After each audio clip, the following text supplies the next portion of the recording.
He slammed his palm on the marble counter. The crack echoed through the entire lobby. His men laughed. Other guests looked away. Managers suddenly had somewhere else to be.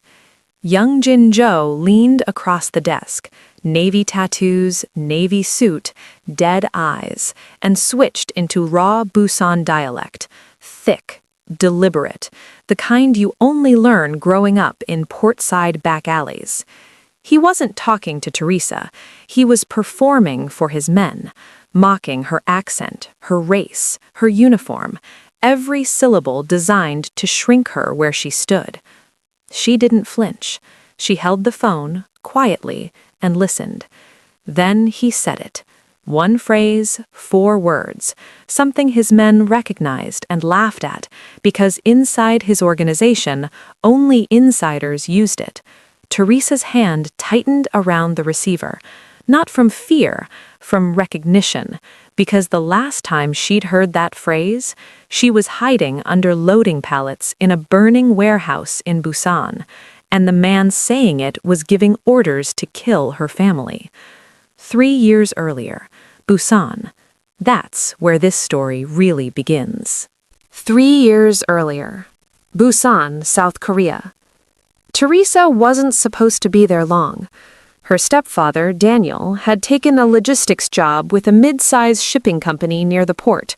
Good money, decent apartment, a neighborhood where people minded their business, which, looking back, should have been the first sign. Because nobody naturally minds their business that much.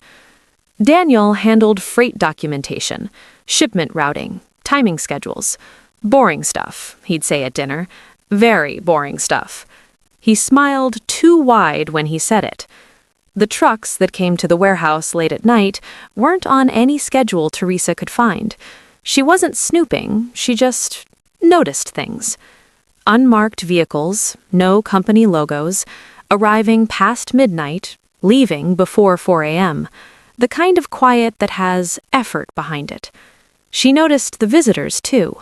Men in good suits who never introduced themselves, who spoke in low voices at the kitchen table while Teresa pretended to sleep, who left envelopes that Daniel never mentioned. Here's the thing about Busan dialect. You don't learn it. You absorb it, like humidity, like salt air off the water. Teresa wasn't Korean, but she'd lived there long enough that the rhythm got into her ears. So when those men talked at the table, she understood more than they thought she did.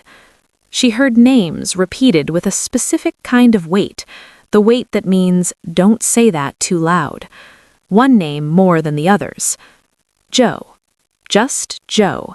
Always said quietly, sometimes preceded by a pause, like the speaker needed a second to decide if it was safe to say it at all. She didn't know his first name yet. She didn't know his face. She just knew that whenever that name came up, her stepfather's posture changed. His shoulders dropped. His voice got smaller. A man who feared almost nothing became very still. Then one evening, Daniel came home different, lighter almost. He sat Teresa and her brother down and said, "We're safe now. I sorted everything. We're going to be fine." He exhaled like he'd been holding that breath for months. Teresa looked at him and smiled, because she was 17 and she wanted to believe him. She really, really did. Daniel said they were safe. That was a Thursday. The warehouse burned on Saturday. Teresa had gone with him that evening. She wasn't supposed to. He'd forgotten a document, said he'd be 10 minutes. She waited in the car, then got bored, then followed him inside because she's that kind of person. She was maybe 40 feet behind him when the lights went out. Not a power cut, a choice. Then voices, fast, urgent, Busan dialect, sharp and clipped, the kind used when someone's giving orders they don't want repeated. Then a sound she'd never heard before in real life. Gunshot. 1. Then 2 more in quick succession. Her brain didn't process it immediately. That's actually how trauma works. Your mind goes, that can't be right, before it goes, run. She ran. Not out. There was no out anymore. Men were blocking the exit she'd come through. So she went down, between rows of wooden shipping pallets, pressing her body flat against the concrete floor, pulling crates close around her. She became very, very small. And then she heard him, a voice cutting through the chaos like it owned the chaos. Not shouting, commanding, calm in a way that's somehow more terrifying than rage, giving directions in Busan dialect, specific directions, names, locations, what to move, what to burn, what to handle. Teresa didn't breathe. 6 hours. She lay on that concrete floor for 6 hours. She heard everything. The fire started slow, then took the east wing fast. Smoke thickened. Her eyes burned. At some point, she pressed her face into the sleeve of her jacket and just counted. Seconds, then minutes, because counting meant she was still conscious, still alive.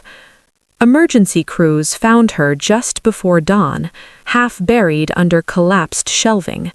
They called it a miracle. The official report called the fire an accident, electrical fault, tragic, isolated. No mention of gunshots. No mention of the men in the suits. No mention of the names spoken calmly in the dark while people died. Teresa read that report 3 times in the hospital. Then she put it down and understood something quietly devastating. Some people are powerful enough to decide what the truth is. She survived, but Daniel didn't come to the hospital. Nobody did. Nobody came to the hospital. Not Daniel, not his colleagues, not one person from that company, which told Teresa everything she needed to know. She discharged herself on a Tuesday, signed her own paperwork, walked out in clothes a nurse had quietly left by her bed. No phone, no wallet, no plan. But she had one thing. Her brother, Marcus, 14 years old, staying with a distant aunt 2 cities over, safe, unreachable, unknown to anyone connected to that warehouse. That was the only thing that mattered now. She contacted him once, briefly, through a borrowed phone at a bus station. She said, "Don't tell anyone you have a sister.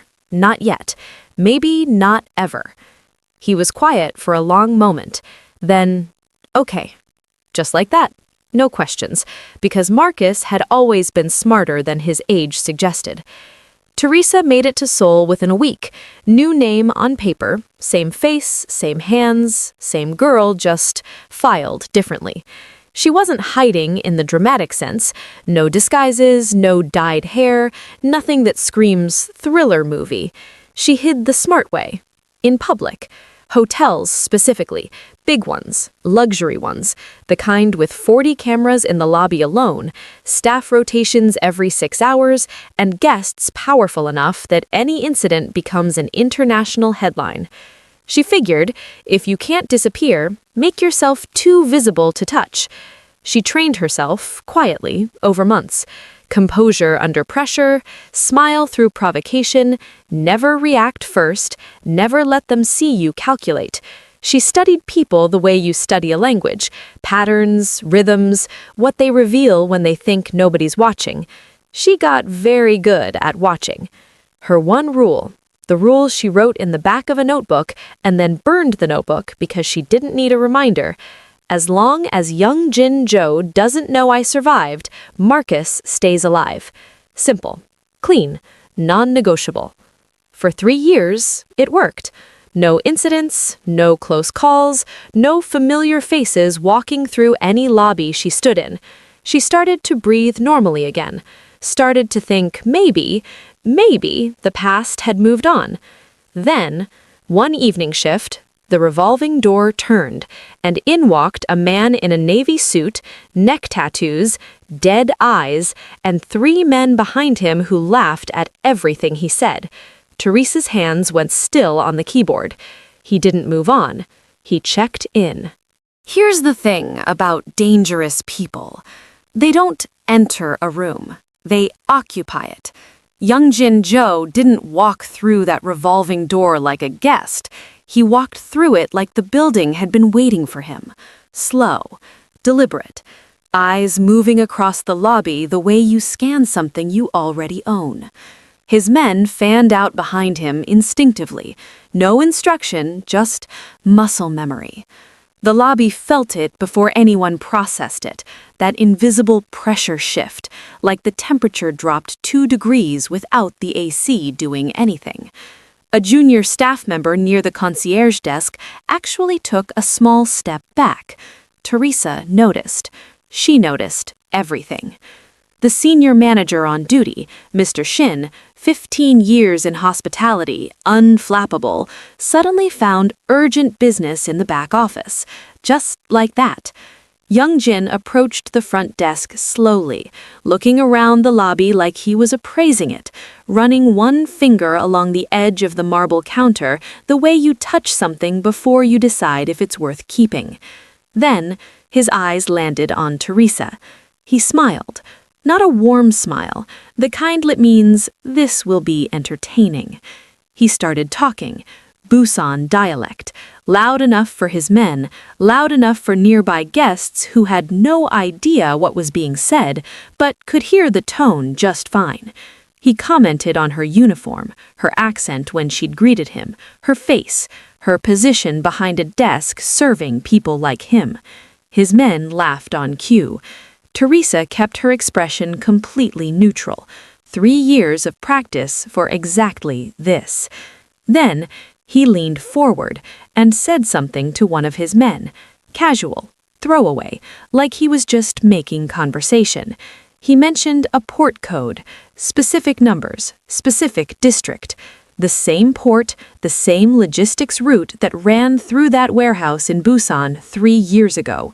Teresa's stomach dropped, but her face didn't move, because she understood immediately. This wasn't a coincidence. He wasn't here for a holiday. Whatever deal got her family killed, it wasn't finished. It was continuing, right here, tonight, in this hotel. The past didn't bury itself. It booked the penthouse suite. Teresa set the keycard on the counter, smiled politely, and reached slowly for the phone.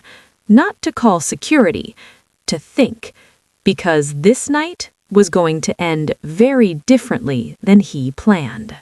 Youngjin was mid-sentence, still performing, still playing to his men. Another joke at Teresa's expense. Something about her accent, her uniform, whether she even understood what city she was working in. His men were laughing. A guest near the elevator pretended to check their phone. And Teresa put the receiver down. Slowly, deliberately, the way you set something down when you've made a decision you can't unmake. She looked at Youngjin directly, and she spoke. Busan Dialect.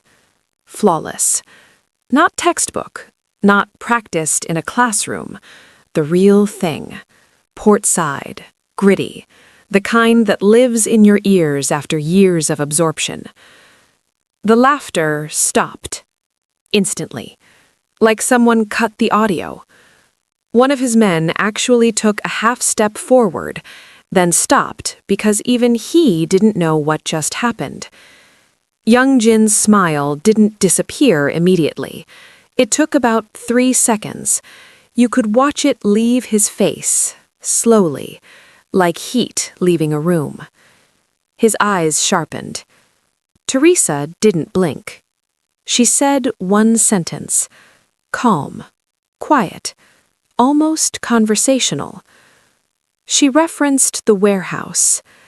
Not the fire, not the general event that made the official report. Something specific. A detail so interior, so particular to that night, that it could only be known by two kinds of people. Someone who was there giving orders, or someone who was there surviving them. The blood left Young Jin's face. Not dramatically, not movie style, just a quiet drain, like his body understood the situation before his mind finished calculating it. Because in that moment he was doing fast, terrible math. The witness they told him didn't exist was standing behind a hotel desk in Seoul, and had just proven it. His men sensed the shift without understanding it. The energy changed. They looked at him waiting for a signal, a word, a nod, something, and got nothing. Young Jin Jo, who never hesitated, who always had an answer, who commanded rooms the way other people breathed. He had nothing. A guest near the lounge looked up briefly. Something felt wrong. They couldn't explain it, just wrong. Young Jin's jaw tightened. He leaned forward slightly, voice dropping to almost nothing. "You need to think very carefully," he said in Korean, "about what you just did." Teresa tilted her head and smiled. "I have been," she said, "for 3 years. Young Jin recovered fast. You don't get to where he was by staying shaken for long. Within seconds, the mask was back. Controlled. Measured. That particular brand of calm that's actually just violence, wearing a suit. He leaned on the counter with one forearm, casual, almost friendly. "You're very brave," he said, quietly in Korean, "working alone, night shift, easy building to walk in and out of." He let that sit. It was a threat dressed as an observation, the kind of thing that sounds almost polite until you hear it 3 times in your head. Teresa nodded slowly. "You're right," she said. "That's exactly what I thought when I took this job." She glanced down at the phone on the desk, which is why, when I picked that up earlier, it wasn't to call security. Young Jin's eyes moved to the phone, back to her face. "It activated a timed upload," Teresa said, simply, like she was explaining checkout procedure. "Audio, documentation, names, port codes, dates going back further than you'd be comfortable with." She paused. "It's sitting on a server right now. Delayed drop. 48 hours unless I personally cancel it." Silence. His men were completely still now, not performing anymore. Actually still. The kind of still that means they were waiting for instructions their boss hadn't given yet. Young Jin's eyes didn't leave her face. He was calculating, she could see it, running every option the way men like him always do. Fast, cold, transactional. Option 1, remove her. But removing her triggers the drop, and a hotel receptionist disappearing the same night he checked in, with 40 lobby cameras running, that's not a cleanup, that's a confession. Option 2, threaten the brother. Except he didn't know about Marcus, and she wasn't going to flinch enough to confirm there was anything worth threatening. Option 3, leave. His jaw worked once. He straightened up slowly, adjusted his jacket, the universal sign of a man choosing his exit with whatever dignity he had left. He looked at her one last time. She looked back, unbothered, unhurried, completely still. He turned, his men followed. No words, no signal, just the quiet sound of expensive shoes on marble. The revolving door turned, and he was gone. The lobby exhaled. Teresa didn't, because she knew that wasn't over. That was just the end of round 1. The lobby settled back into its usual rhythm. Guests resumed conversations, a porter wheeled luggage toward the elevator, soft piano music drifted from the lounge like nothing had happened. Teresa stood at the desk, breathing normally, and then she picked up the phone and deleted the recording. Just like that. Canceled the drop, wiped the upload queue, closed the application she'd opened the moment Young Jin walked through that door. Gone. Now, if you're watching this and your jaw just dropped a little, good, because that's the part most people don't see coming. There was no evidence package sitting on a server somewhere. Well, there was for about 40 minutes, just long enough to be real, just long enough that if he'd pushed harder, tested her bluff, looked for the angle, it would have held. But the moment he walked out, she let it go. Because here's what Teresa understood that Young Jin never would. She was never after revenge. She didn't want him arrested, didn't want headlines, didn't want a courtroom where lawyers argue about what counts as evidence from a warehouse fire 3 years ago that was officially an accident. She wanted one thing, for him to know she was alive. That's it. Because a man like Young Jin Jo operates on the assumption that problems get solved permanently, that loose ends get tied, that witnesses don't exist because he made sure they didn't. Teresa just disproved that, quietly, in a hotel lobby, in his own dialect. And now he has to live with it.